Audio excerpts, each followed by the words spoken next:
Welcome to my another video of class 12th biology chapter 5 principles of inheritance and variation. I am Dr. Kailash Meena going to discuss about Mendel's dihybrid cross inheritance of two genes in this video. So let's start the video. So after watching this video, the learning outcomes for students will be that students will be able to understand the observation of Mendel's dihybrid cross and the law of independent assortment. So what the question arises is that what is a dihybrid cross? As we know and as we have studied in our previous videos also, that Mendel performed several genetic crosses on pea plant, and that is Pisum sativum plant, and he taken into consideration one feature at a time, and those genetic crosses are termed as monohybrid crosses. And in the same way, when he considered two features at a time for any genetic cross, those crosses are called as Mendelian dihybrid crosses.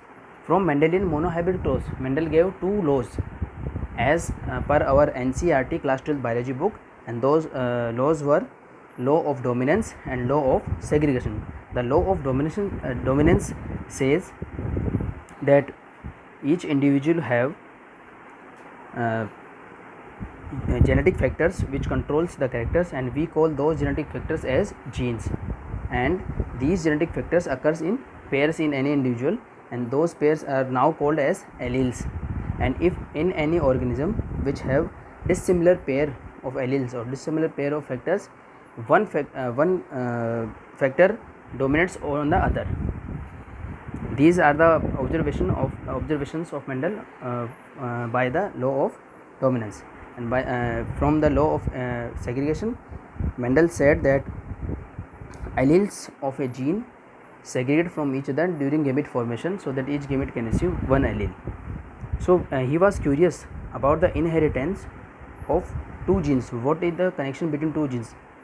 While following the law of dominance and law of segregation, when gamete forms, two characters or genes controlling two characters are interacts with each other or not. He wanted to know that.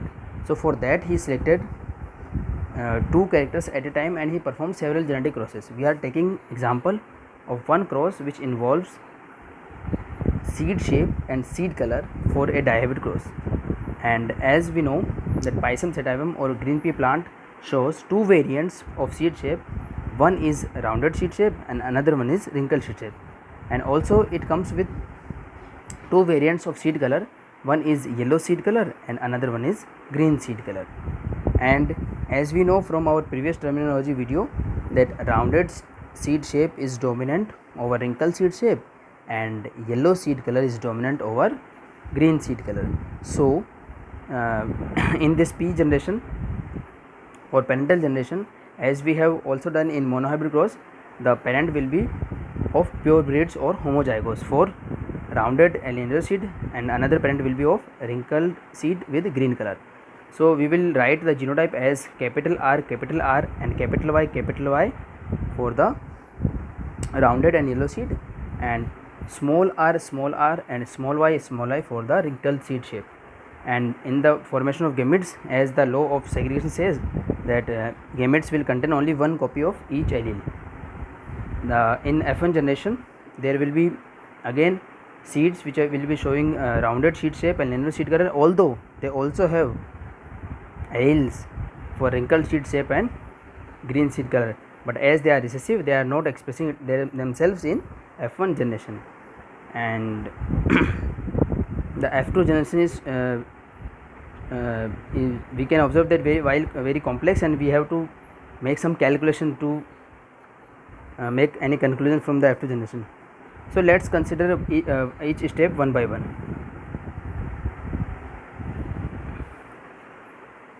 So in first step, when we start any dihybrid cross, the question must be in our mind that do alleles encoding different traits separate independently? It means that as Mendel's monohybrid cross, the results of Mendelian monohybrid cross says that for seed shape, the alleles of seed shape, either capital R or small r or capital R small r, or the alleles for seed color, either capital Y or small y or capital Y small y, they will segregate from each other during gamete formation. So here we want to know that while segregation happens during gamete formation, are these genes for different characters, for example one for seed shape and another one for seed color, affects each other, or they do not affect each other at all? So let's consider this. So this step is showing only formation of gametes. Very simply, that each gamete receives one allele from one pair, and because they are homozygous plants, the gametes are only of one type. In the next step, we can see the F1 generation, which will contain capital R, small r, capital Y and small y. It means it have all the features of rounded seed, wrinkled seed, yellow seed color and green seed color, but it only shows rounded shape with yellow color. Why? Because these features are dominant in F1 generation. So this step is also showing the gamete formation in F1 generation. We can see there are four possible combination of gametes. That is why we are showing four type of gametes here. So when we show gametes, four type of gametes here and one type of gametes here, it doesn't mean that this plant with capital R, capital Y genetic combination will produce only one gamete, or this plant of capital R, small r and capital Y, small y will produce four gametes. No, they will produce several gametes, but this homozygous plant will produce only one type of gamete for these two characters, and this plant will produce four type of gametes for this character. This only shows this, and I will take another video on gamete formation and symbolization also of genetic terminology. Next, let's consider the F2 generation, which is very important, as we know that Mendelian monohybrid cross results were the conclusions came from the observation of F2 generation. So this F2 generation is very much similar as monohybrid cross, but it is multiplied by many times. For example, at that cross we are observing only 4 plants, but the calculation was easy. Here we are seeing 16 plants, but calculation is still easy if we consider this. See, when we understood that these 4 type of gametes are formed in from F1 generation, we need to make a Punnett square and a grid. Punnett square is a grid which is used to calculate the probabilities in genetic crosses, and how many rows and columns we make in any Punnett square, it depends on how many types of gametes are forming. We can see here that 4 type of gametes are forming in each plant, so we are making 4 rows in each grid, so we are getting 16 columns in it. So we arrange gametes like this. We can arrange gamete like this also. There are 2 ways, and then we will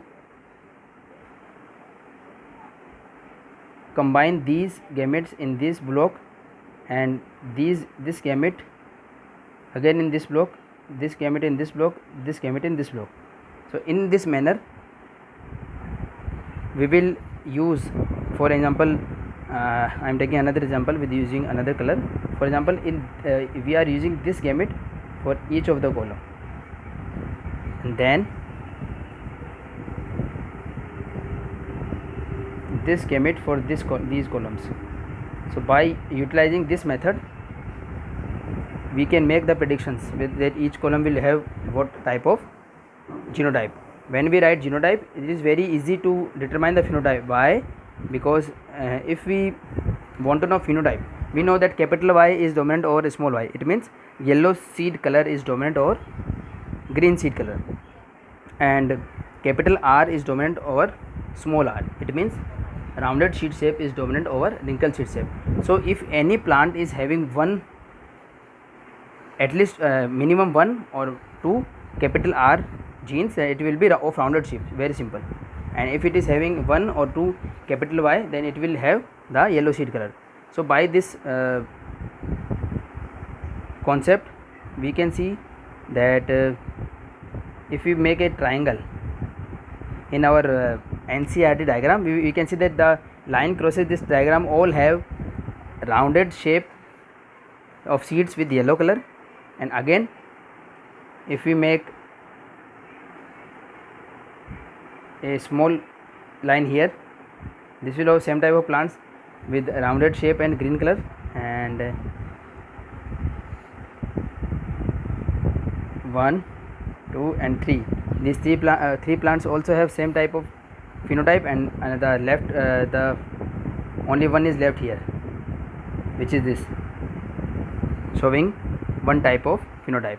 So here we are seeing that there are many types of genotypes, but yes, only 4 types of phenotypes are there. So these 4 type of phenotypes occur if you calculate them in ratio of 9, 3, 3, 1. 9 rounded and yellow, 3 rounded and green, 3 wrinkled and yellow, and 1 wrinkled in green.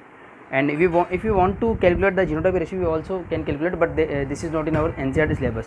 So if we see the genotypic ratio of monohybrid cross, that was 1:2:1, and here if you calculate, it will be 1:2:1, 2:4:2, 1:2:1. I will make another video when I will make the video on genetic symbols, that how we can calculate these probabilities or these ratios in by very simple mathematical calculations also.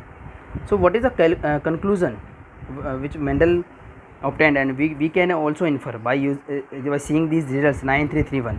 The conclusion is that the alleles or genes encoding different characters assort independently from each other. So how can we confer that? Because if we multiply these probabilities of monohybrid cross of either phenotypic or genotypic mathematically, then 3:1 ratio of monohybrid cross, if you multiplied by using one method which I am going to show in my next video, that we can see that theoretically it will be 9, 3, 3, 1, and practically Mendel also got the same ratio, and that is why this ratio proves the independent assortment of features.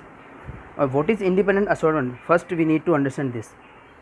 So in this Mendelian dihybrid cross, we are seeing from parental generation that there are 2 combinations of parents. What are those combinations? That a parent having a rounded seed shape with yellow color, and another parent is having a wrinkled seed shape with green color. So if we see the phenotypes in F2 generation, there are rounded and yellow seeds which are 9, which resembles the previous P generation, and we are seeing the last one, the wrinkled green seed plant also. This also resembles the parental generation, the recessive plant, but 3 rounded and green seeds and 3 wrinkled and yellow seeds, these type of plants were not there in parental generation. So these 9 plants and 1 plant with parental features are called parental combinations, and these 3 plants and 3 plants with new combinations are called recombinants. So the presence of recombinants in this ratio shows the independent assortment.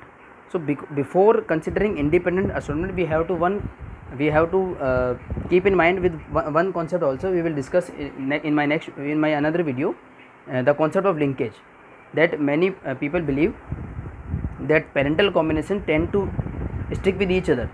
It means that in F2 generation there must be only plants with parental combinations, means rounded seeds with yellow color and wrinkled seeds with green color.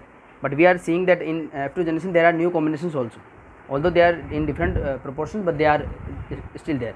So the appearance of recombinants in F2 generation shows the independent assortment of genes. Okay, so this is the independent assortment, the principle or law of independent assortment.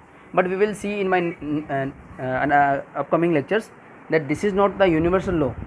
As I said, that the law of segregation from Mendelian monohybrid cross is considered as universal law, because the law of independent assortment have many exceptions, and those exceptions are called linkage. This is also topic of our NCERT book. What is linkage, we will discuss in my another video.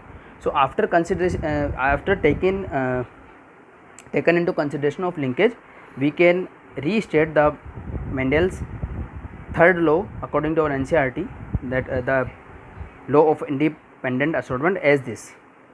The principle of independent assortment states that genes encoding different characters separate independently of one another when gametes are formed, owing to the independent separation of homologous pairs of chromosomes in meiosis.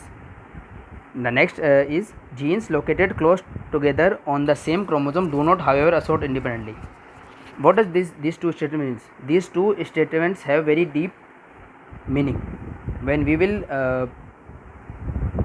learn about the meiosis and the connection between Mendelism and meiosis, and then when we study about the linkage, the concept of linkage, then we will revisit this statement and reconclude what does this statement means. Now you can simply understand that genes or factors which control different features assort independently from each other in only Mendelian diabetic process, but in several examples they do not assort independently from each other, and that phenomenon is called as linkage. So I conclude this video of diabetic cross with this. In our next video we will discuss codominance, and in my upcoming videos we will be discussing the connection of meiosis with Mendelism and the concept of linkage. Thank you so much for your patient listening.